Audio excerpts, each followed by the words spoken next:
귀한 찬송 감사합니다. 우리 주님께서 기쁘게 받으신 줄로 믿습니다. 오늘 우리 주는 하나님의 말씀은 마가복음 14장 22절부터 31절까지 말씀입니다. 마가복음 14장 22절부터 31절까지 말씀. 봉독할 때에 살아계신 우리 하나님의 음성으로 들으시기 바랍니다.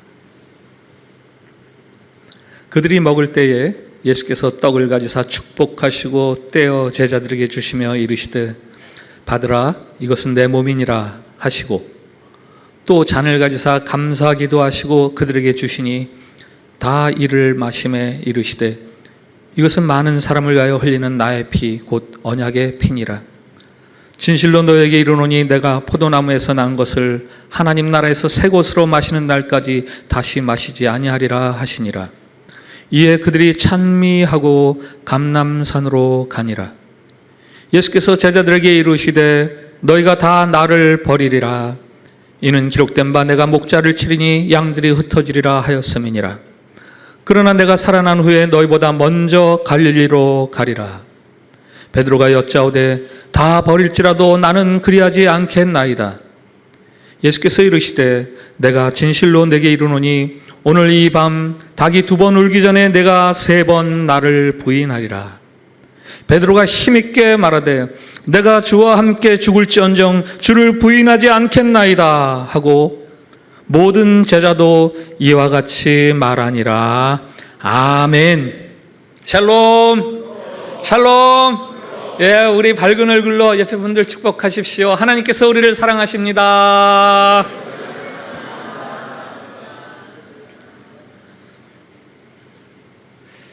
유월절을 맞아서 예루살렘에 올라가신 예수님은 자신을 향한 유대 지도자들의 적개심이 극에 달하고 있음을 알고 계십니다.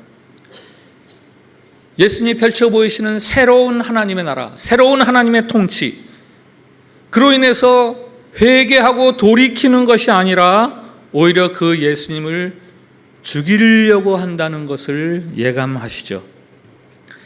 그러한 주님에게 이 순간 특별히 마음에 걸리는 대상들이 있으니 그들은 바로 제자들입니다.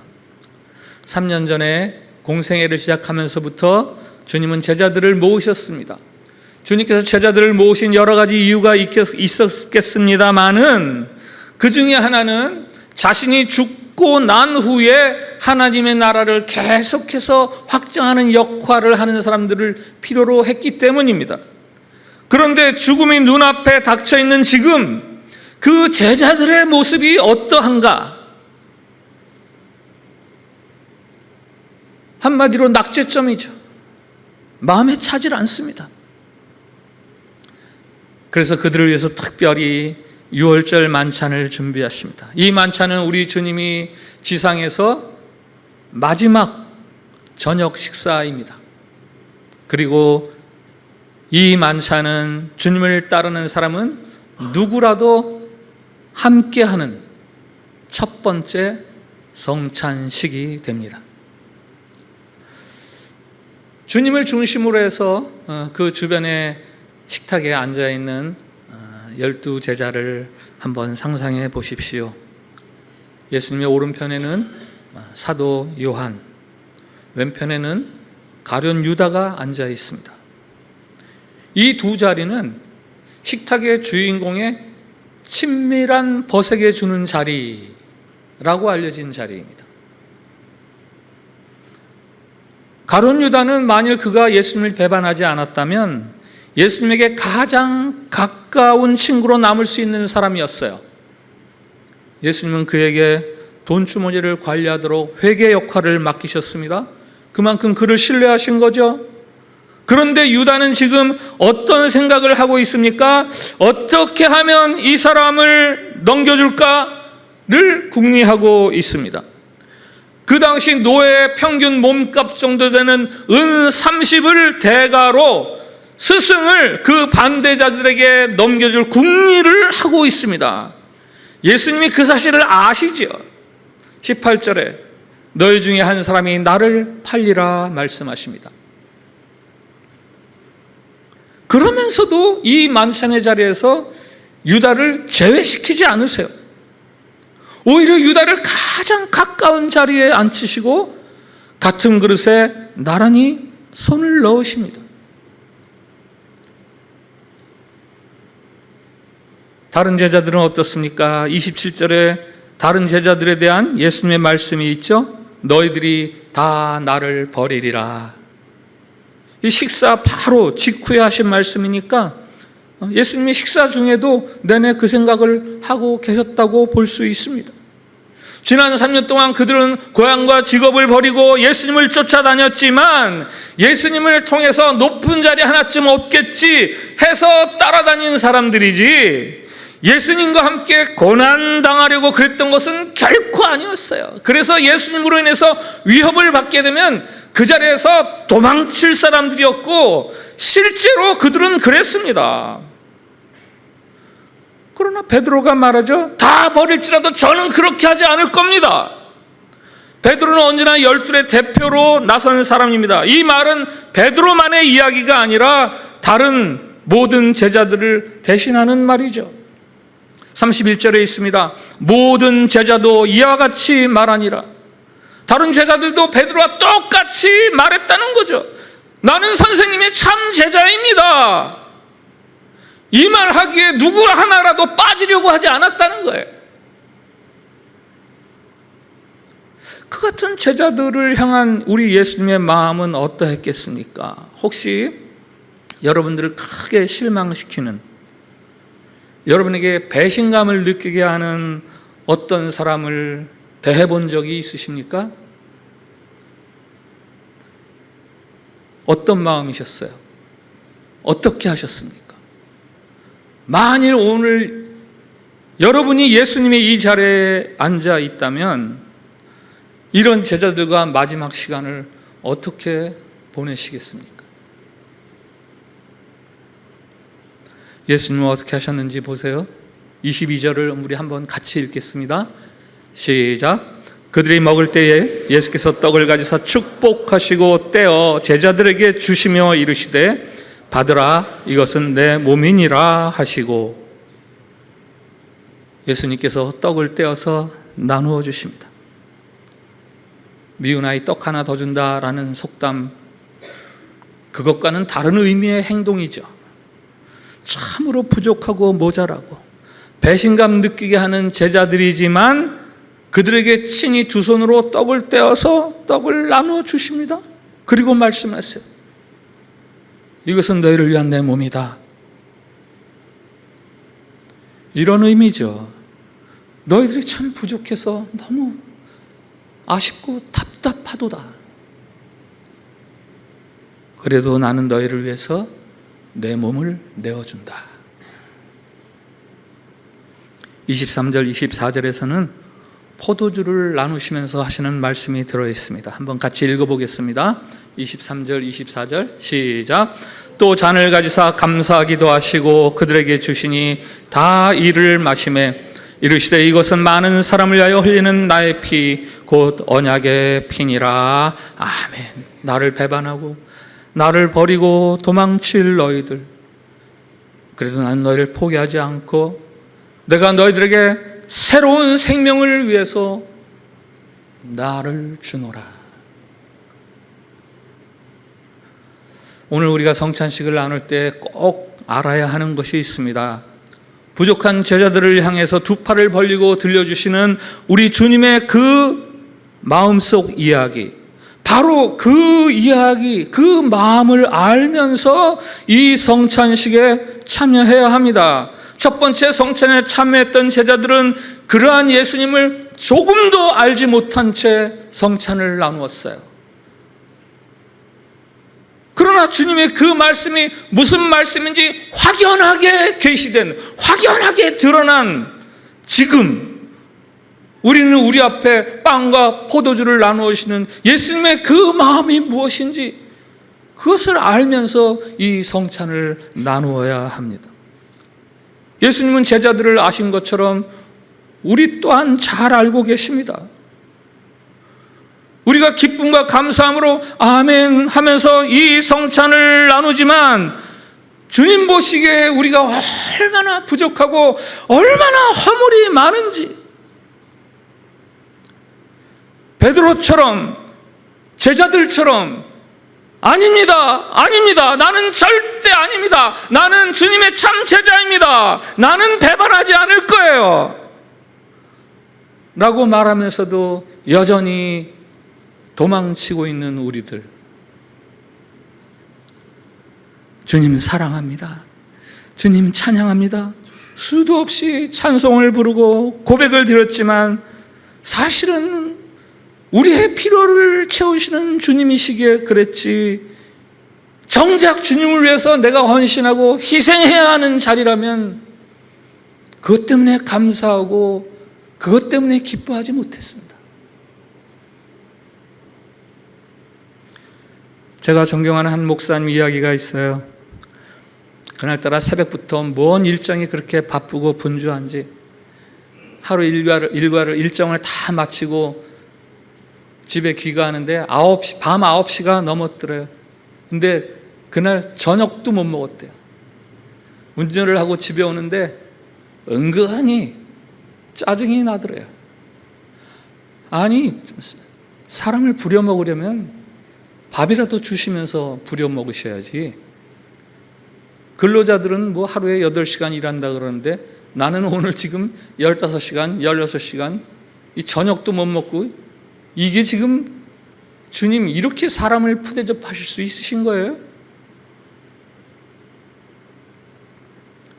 당신 처지가 좀 억울하고 분해서 짜증 반, 기도 반 하나님께 화풀이를 하는데, 그때 하나님이 마음에 이런 말씀을 주시더랍니다. 야, 너가 나 위해서 일하느라고 힘들었다고? 내가 너 때문에 얼마나 힘든지 알아? 너 목사 시키는 바람에 내가 너 신방할 때마다 그 가정에 그 사람에게 적합한 성경 말씀 기억나게 하려고 얼마나 분주한지 알아? 네가 다른 사람과 이야기할 때 행여라도 목사 입에서는 나오지 말아야 될 말이 나올까 봐 내가 얼마나 노심초사하는지 알아? 너 같은 놈 목사 잘못 세워서 내가 아주 신경과민 걸릴 지경이다. 저녁을 못 먹었다고? 나는 오늘 하루 종일 한 끼도 안 먹었다. 그런데 내 앞에서 화를 내? 정말 하나님이 자신에게 화를 내시는 것처럼 느껴지는데 사실 그 말이 맞더라고요. 나같이 부족한 놈 목사 만들어서 내가 고생하는 건 고사하고 하나님이 얼마나 고생하실까. 그래서 슬그머니 꼬리를 감추고 그랬답니다. 하나님 화내지 마세요. 제가 그 정도 가지고 뭘 그렇게 화를 내십니까 하나님이. 제가 하나님 위해서 노래 하나 불러드릴게요. 그러면서 운전을 하면서 노래를 부르기 시작합니다. 하나님의 은혜로 있을 데 없는 자 왜 구속하여 주는지 난 알 수 없도다. 찬송을 부르는데 얼마나 눈물이 쏟아지는지, 목이 메어서 노래가 나오질 않고 그 대신에 눈물이 나오는 거야. 눈물이 앞을 가려서 도저히 운전을 할 수가 없어서 차를 길 옆으로 주차하고 한참을 이 찬송가를 부르면서 주님과 화해했다, 이런 간증을 하시더라고요. 마가복음이 말해주는 두 종류의 불신앙인이 있습니다. 하나는 바리새인과 서기관들, 유대 종교 지도자들을, 또 하나는 놀랍게도 예수님의 제자들. 제자들은 예수님을 몰랐어요. 지금 이 마지막 만찬의 자리 즈음에서는 그들의 그 무지함이 극에 달해 있습니다. 가룟 유다는 예수님을 팔 음모를 꾸미고 있고, 베드로는 이제 곧 스승을 모른다고 부인할 것이고, 다른 제자들은 다 스승을 버리고 위험하다고 도망칠 것이고, 겉옷을 버리고 벌거벗은 몸으로 도망칠 정도로 그렇게 황급하게 도망쳤어요. 무지한 예수님의 제자들, 무지한 제자들이란 사실은 베드로가 들려주는 자신과 자신의 동료들의 무지함, 그 이야기죠. 우리는 예수님의 부활 후에 베드로가 어떻게 변했는지 알고 있습니다. 교회의 수장이 되어서 교회를 복음을 섬기고, 예수 그리스도를 위해서 고난을 받고, 심지어 교회 전승에 의하면 그가 십자가에 못 박혀 죽을 때 나 예수님처럼 그렇게 죽을 수 없다 해서 거꾸로 매달려서 순교했습니다. 그만큼 복음과 그리스도를 위해서 헌신적인 사람으로 변화되었어요. 그러나 그가 마가에게 이야기하는 거예요. 우리가 그땐 정말 몰랐어. 신앙이라는 게 뭔지 몰랐어. 예수님 믿는 게 뭔지도 모른 채 따라다녔다니까. 그런데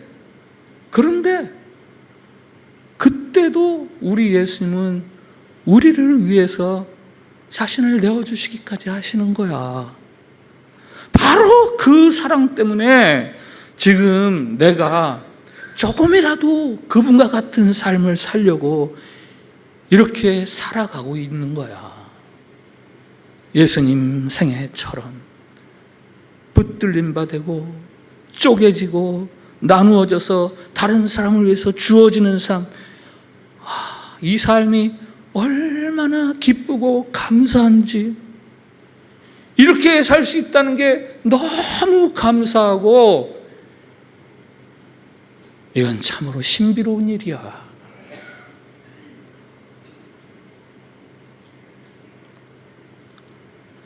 예수님께서는 마지막 식탁에서 자신의 생명을 제자들에게 나누어 주십니다.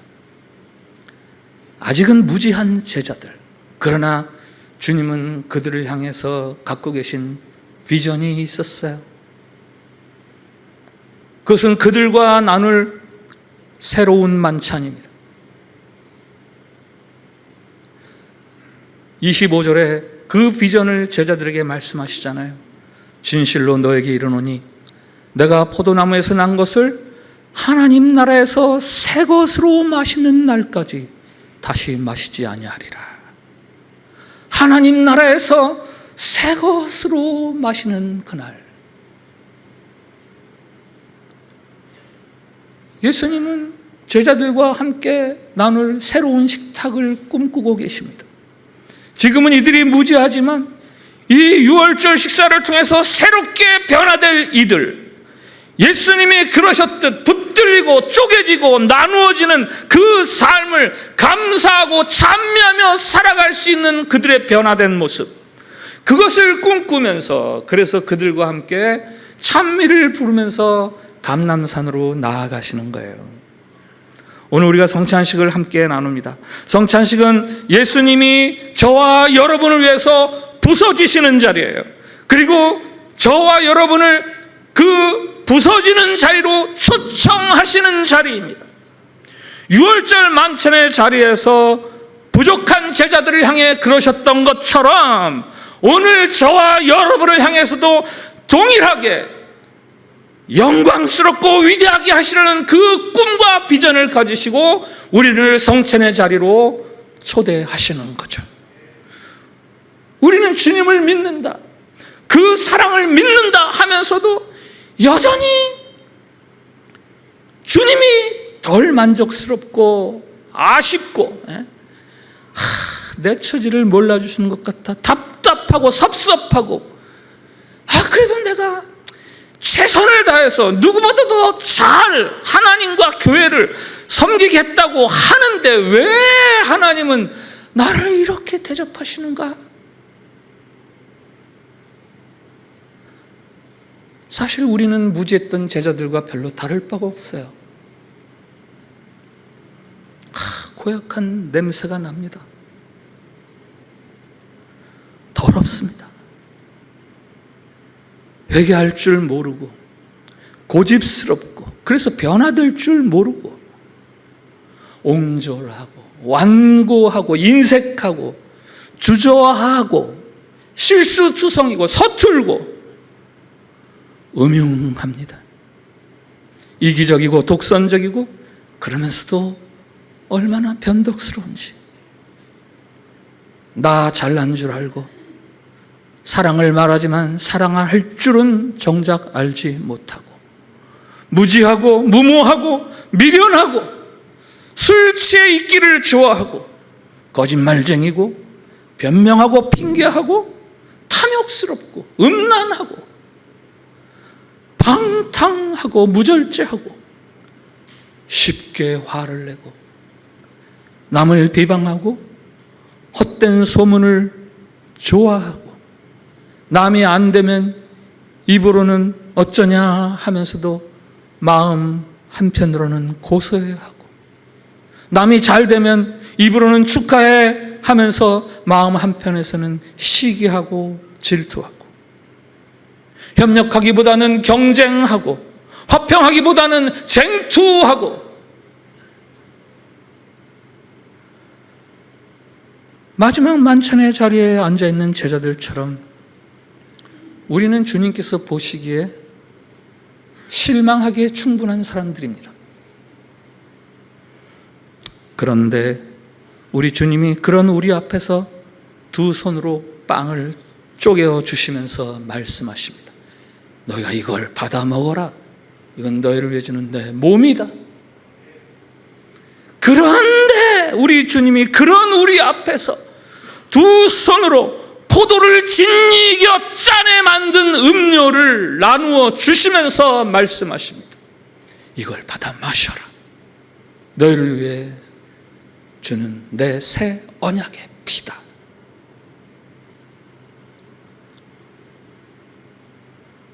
첫 성찬의 자리에서 빵과 포도주를 들고 감사 기도를 올리시던 그 주님의 손, 그 주님의 두 손이 옮겨가는 자리가 있죠. 어디겠습니까? 십자가입니다. 십자가. 공중에 올려졌던 우리의 주님의 두 손이 십자가로 옮겨지셨습니다. 쪼개어지고 나누어지고 다른 사람을 위해서 주어지는 그 삶, 쪼개어지고 나누어지는 떡을 위해서 옆구리가 찢어지시고요,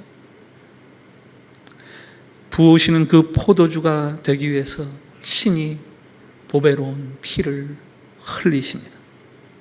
오늘 우리가 나누는 성찬식, 주님은 이 성찬식을 통해서 저와 여러분에게 살과 피를 나누어 주십니다. 그러기 위해서 옮겨주신 곳이 바로 십자가예요. 부족한 저와 여러분을 위해서 꿈꾸시고 있는 자리, 비전을 가지고 계신 자리. 지금은 너희가 부족하지만, 지금은 너희가 무지하지만 이제 너희와 내가 새로운 잔치를 벌일 것들이 예비되어 있으니 이후로 너희는 나처럼 자기를 쪼개고 자기를 나누고 자기를 남을 위해서 주는 그런 삶을 살게 될 것이고, 더더군다나 그 삶을 기뻐하고 감사하면서 찬미를 부르면서 살아가게 될 것이다.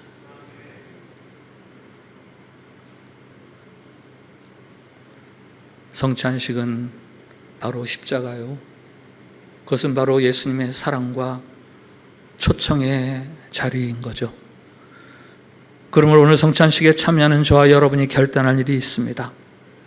예수님과 함께 감사하면서 꿈꾸어야 하는 일이 있습니다. 마가에게 예수님의 마지막 만찬 이야기를 들려주던 베드로처럼 자신의 부끄러웠던 모습과 더불어 복음을 위해서 헌신하는 새로운 삶에 대한 감사와 감사의 고백을 들려주던 그 베드로처럼 우리도 예수님같이 부서지고 쪼개지고 나누어지는, 그러나 그 삶이 축복임을 알고 즐거워하고 감사하는 바로 그곳으로 우리의 다음 발걸음을 내디뎌야 하는 겁니다. 자기 십자가를 지고 주님이 달리신 십자가 앞에서 감사의 찬미를 부르는 사람들, 자기 십자가를 지고 십자가에 달리신 주님 앞에서 감사와 기쁨의 찬미를 부르는 사람들, 그런 사람들이 꿈꾸기를, 그런 사람이 되기를 꿈꾸시면서 오늘 이 성찬에 참여하시길 바랍니다. 기도합시다. 자비로우신 주님, 아무리 생각해도 사랑받을 만큼 우리가 잘나지 못했는데, 아니 사실은 정남이가 떨어질 만큼 무지하고 못난 못된 사람들인데, 그래도 우리를 포기하지 못하시고 살을 찢으시고 피를 흘리시며 우리에게 생명을 쏟으시는 그 사랑을, 그 이유를 우리로 알게 해 주시옵소서. 그리고 무지했던 첫 제자들이 주님을 위해서 죽기까지 사랑하는 참 제자로 변화된 것처럼 우리도 그 영광스러운 십자가의 길을 찬미하며 갈 수 있는 사람이 되도록 우리를 변화시켜 주시옵소서. 그 사랑, 그 은혜로운 초청 감사하오며 예수님의 이름으로 기도합니다. 아멘.